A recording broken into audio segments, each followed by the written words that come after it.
Pues explicaros que nosotros al principio, como bien ha dicho Eugenia, la primera vez que vimos las trompas alucinamos, la señora, la pobre, estaba impresionada porque no veía tanto ginecólogo pegar gritos juntos de ¡ay, que se ven las trompas, que se ven las trompas! Y para nosotros supuso un antes y un después. Entonces, sé que muchos de vosotros habéis visto muchos de los vídeos que voy a presentar, pero creo que es interesante que sepáis cómo hacemos los pasos de... Perdona, que suba el micrófono. ¿Lo subo aquí? ¿Aquí se me oye? Vale, vale.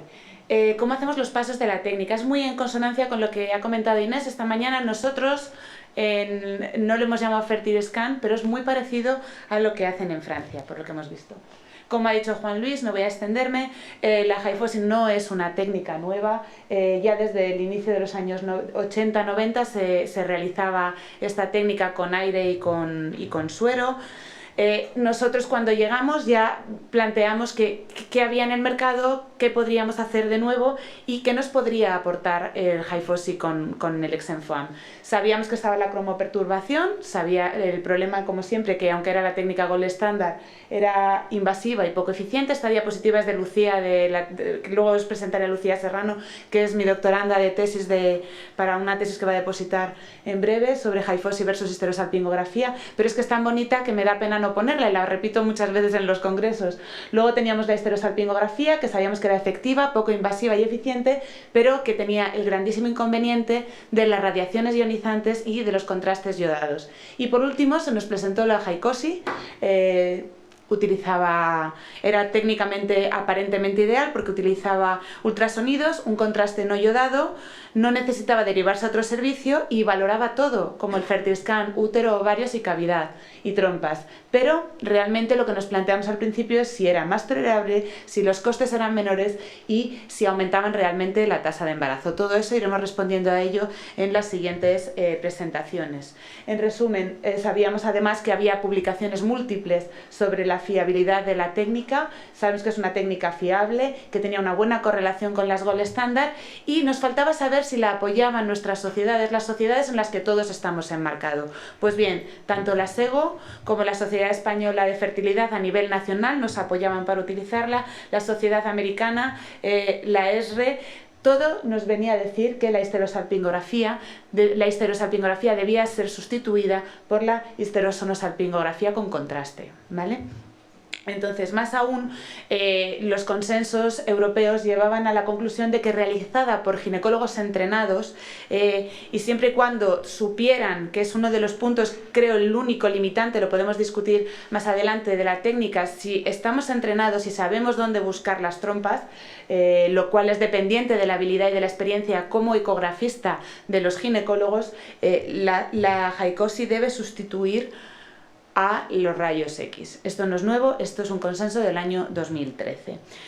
¿Qué tenemos nosotros en la consulta? Estos son fotos caseras realizadas con la enfermera el otro día, de hecho se la ve por ahí en un rinconcillo. Nosotros, ¿qué utilizamos? Pues utilizamos material inventariable de todos los días en una consulta de ginecología. Y una cosa que es muy de puerta de hierro, me siento orgullosa de ella porque es muy barata, nos va fenomenal, pero sé que es un poco extraño de ver. Nosotros utilizamos mucho, bueno, es que yo me muevo mucho, esta sonda, que es una sonda de alimentación pediátrica, vale 0,03 céntimos, o sea, es nada, es baratísima y la utilizamos porque es súper flexible y nos da muchísimas ventajas de cara al dolor de las pacientes. Evidentemente hay casos en los que usamos Foley con balón, no usamos catéteres antirreflujo específicos, pero bueno, pues usamos Foley con balón en los casos de multíparas, que son muy poquitos, y si no, usamos también las sondas convencionales, los catéteres convencionales de inseminación intrauterina, o bien los flexibles o bien los rígidos, dependiendo un poco de las necesidades, del ángulo que tenga la paciente, etc. Y como digo, esa es la gran ventaja que tenemos los ginecólogos frente a los radiólogos. Nosotros estamos, como veremos más adelante, muy habituados a tratar el cuello del útero y a canalizarlo en diversos procedimientos. Las recomendaciones previas, pues lo mismo que nos ha comentado Inés, nada nuevo, fase proliferativa inicial, día 6-12 del ciclo, con una premedicación que nosotros si hacemos con acitromicina nos ha ido bien. Igual esto es planteable a futuro, saber si tenemos que seguir utilizando antibióticos o no. Los seguimos usando porque son pacientes estériles, que no olvidemos la prevalencia de clamidias y nos ha ido tan bien y hemos tenido 0 infecciones que cambiar de actitud se nos hace complejo. Igual con anticuerpos de clamidia negativos sería posible, pero no sé, luego podemos debatir si en vuestros centros lo estáis haciendo con o sin. Yo creo que esto es objeto de debate, pero de momento no tenemos valor para quitarla. Y solemos dar un antiespasmolítico. Les decimos a las pacientes que vengan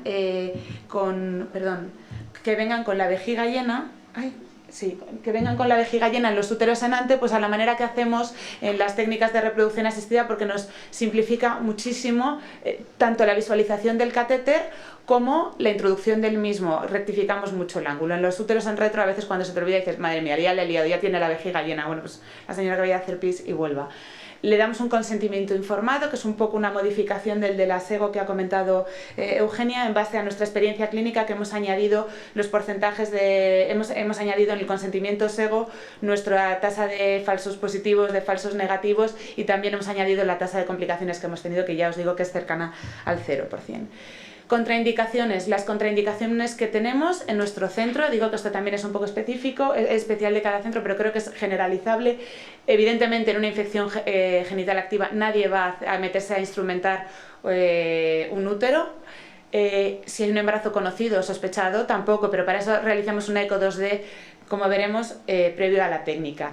Y las contraindicaciones relativas es la sospecha clínica o ecográfica de hidrosalpinx, pero realmente no al lugar. Si ves un hidrosalpinx, como ha dicho el profesor Emanuel, no tiene sentido hacer la técnica. La señora no va a ir a INSE, va a ir a una FIV, olvídense de hacer esta técnica, no es necesario y no le va a aportar nada. Habrá que quitar la trompa y habrá que hacer otras cosas, pero no tendremos que hacer una HIFOSI, es lo último que hay que hacer.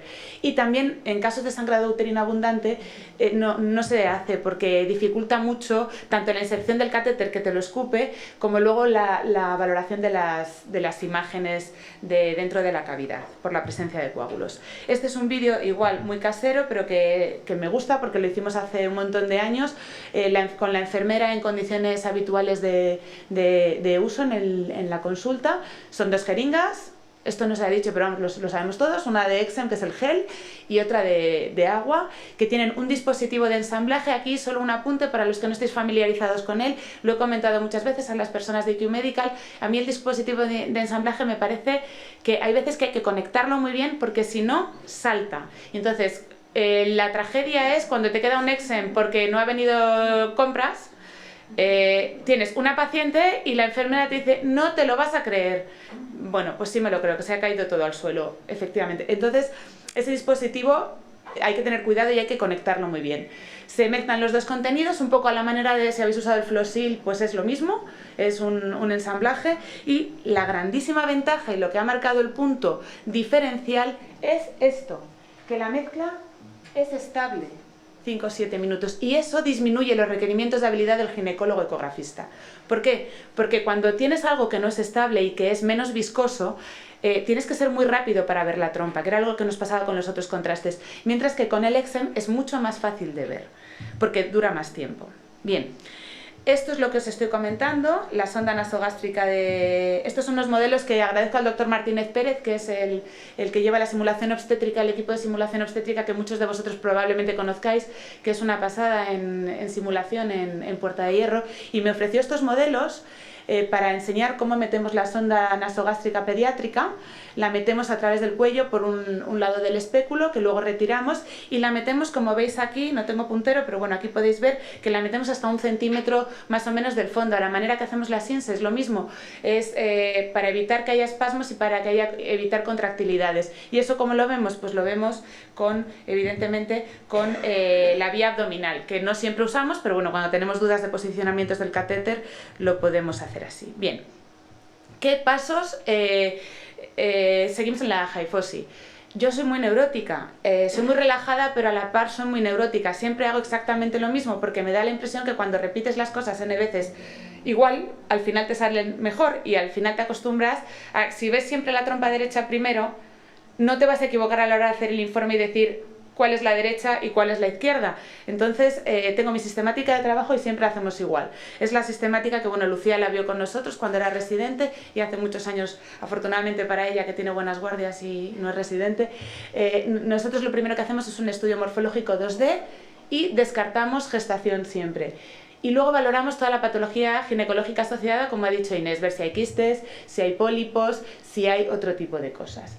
El cuarto paso es la instilación de bolos de contraste. Aquí sí que digo que nosotros, el fabricante trae 10 cc's en el dispositivo. Nosotros casi nunca usamos los 10 cc's. Iniciamos un bolus de 3 o menos cc's de contrastes para ver inicialmente solo la cavidad y hacemos una primera captura de cavidad que a veces nos vale para reconstruir y perfecto, pero como la señora se mueva un poquito te salen las ondas y ya no nos gusta, no es perfecto, sobre todo si hay alguna sospecha de malformación, y la podemos llevar a repetir esa captura, ¿vale? Entonces, ¿veis? Pues nada, hoy se me han saltado las diapositivas, nada diferente, es hacer una captura, cogemos, antes utilizábamos mucho el color sepia porque teníamos un ecógrafo muy viejo, teníamos un Voluson Pro que debía venir de cuando la clínica Puerta de Hierro estaba en el antiguo Puerta de Hierro. Ahora afortunadamente tenemos un ecógrafo mucho mejor y lo vemos mejor sin necesidad del color sepia, pero sí que nos aportaba, bueno, este vídeo no corre, da igual, no, una captura de contraste. ¿Cómo valoramos la permeabilidad tubárica y las obstrucciones tubáricas? Bien, ¿se comprueba permeabilidad tubárica? Sí. Vemos paso anterógrado de contraste. Sí, visualizamos la trompa en toda su longitud y o si hay salida de contraste a cavidad. No nos hemos planteado los segmentos que ha explicado Inés previamente, pero es más que probable que a partir de ahora, y lo hemos estado discutiendo Eugenia y yo, lo tengamos que añadir al informe porque la idea es fantástica, es un poco parecida, análoga a la idea de dónde estaban los sesures y en qué porción estaba. Nos alegramos de que haya gente a la que se les haya ocurrido antes que a nosotros. Así podremos hacerlo todos. Y veis las imágenes, luego hay un signo que no está tampoco descrito, pero que nos ha gustado mucho, que lo decimos que cuando se me oye, ¿no? Cuando no hay paso, las burbujas, como ha dicho Juan Luis, vuelven para atrás, van en retrógrado y se ven muy bien en la cavidad en algunas ocasiones. No es difícil ver que esa trompa de abajo está claramente permeable, mientras que la de arriba es una obstrucción tubárica bilateral. Bien, aquí tengo un vídeo de ver cómo esta trompa cumple todo. El paso anterógrado, la trompa en toda su longitud y una cosa que algunos autores han definido como la salida a cavidad con el anillo periovárico, que es cuando se ve como una especie de anillito, como el que vemos ahí, este anillo de aquí, que se ve muy bien. Esto es el caso ideal y no todos los casos, evidentemente, son así, ¿vale? Entonces, séptimo paso. ¿Qué hacemos en el séptimo paso? Un recuento de folículos antrales, 2D o 3D. Las 3D las hacemos mucho pues, para imágenes de congresos, son muy chulos, pero aportan realmente poco. Y luego hacemos una segunda captura volumétrica de la cavidad, sobre todo para evitar quedarte sin imágenes en los casos en los que no te hayas dado cuenta que la paciente se ha movido antes o que la imagen no fuera tan de buena calidad. Bien. ¿Con qué se va? Porque al final de todo esto, de lo que se deriva es un informe que no solo va a ser para la paciente, que va a ser para un colega que luego va a tener que hacer una inseminación o que luego va a tener que hacer una fecundación in vitro, una IVF.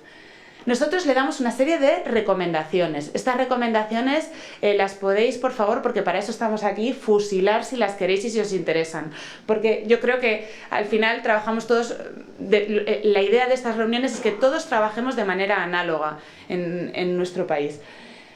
Las recomendaciones las damos para que la paciente sepa a qué atenerse, pero realmente nunca una paciente nos ha venido a un servicio de urgencias, tocaremos madera porque estas son las típicas cosas que no se deben decir en un congreso, nunca nos ha venido con una complicación seria.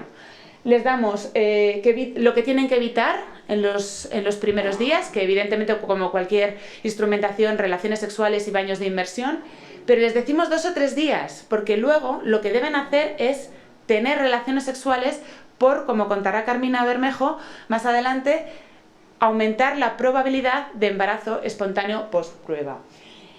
Se les explica que es normal que todo lo que entra sale y el líquido que hemos metido tendrá que salir, con lo cual se producirá un pequeño sangrado y unas molestias abdominales tipo regla, que son absolutamente autolimitadas y son escasísimas, y que solo tienen que acudir a urgencias si se cumplen criterios de gravedad o de seriedad, como puede ser la fiebre, el dolor que no ceda o un flujo maloliente, que nos puedan indicar una infección pélvica. Les entregamos un informe que siempre es el mismo y que a partir de ahora a lo mejor modificamos, como hemos dicho, en base a las porciones de trompa que podamos visualizar, porque yo sí que ponía un adendum de solo visualizo la porción intersticial o solo, pero es mucho más cómodo si está estandarizado utilizar la clasificación que han dado en GTI. Bien, digo cuál es el contraste que uso y digo cuántos CCs he metido, ¿vale? Porque evidentemente si a una paciente le metes 10 CCs es porque te ha costado más verlo, ¿vale? Y también ponemos con qué lo hemos canalizado. El 90%, 79, 80, no recuerdo ahora mismo de memoria, de nuestras pacientes van con sonda nasogástrica pediátrica. Pero cuando yo pongo que es una canalización con cánula rígida es que nos ha costado y nos ha costado bastante. Luego decimos si ha habido algún problema en la canalización. Por ejemplo, canalización cervical moderadamente dificultosa por cervix lateralizado para orientar al colega nuestro, que al final es el que va a recibir el informe. Evidentemente, el tercer punto es si las trompas son o no son permeables. Y luego añadimos la clasificación normalizada de la ESRE de la cavidad uterina. Si nos encontramos con un septo, nos encontramos con un útero bicorne, un unicorne, etc., añadimos, como es obligatorio en cualquier informe, el dibujo y el formulario que nos aparece en la ESRE. ¿Vale? Y por último, el recuento de folículos antrales. Y una cosa que siempre me gusta poner es el EVA de la paciente. ¿Por qué lo ponemos? Porque si una canalización es dificultosa, el cervix está lateralizado, he tenido que ir a una cánula rígida que presupone que ya he pasado por una nasogástrica y otra, es que esta señora tolera bien el dolor y que me va a aguantar la transfer sin problemas. Si el momento transfer, yo no sé si aquí os dedicáis muchos a la reproducción o a la ecografía, pero el momento transfer es ese momento en el que no se debe mover absolutamente nada, y menos la paciente, ¿vale? Entonces, por último, ¿qué podemos hablar? ¿Qué falsas permeabilidades y falsas obstrucciones tubáricas hay en IFOSI? Ya os digo que las falsas permeabilidades son mucho menos que las falsas obstrucciones.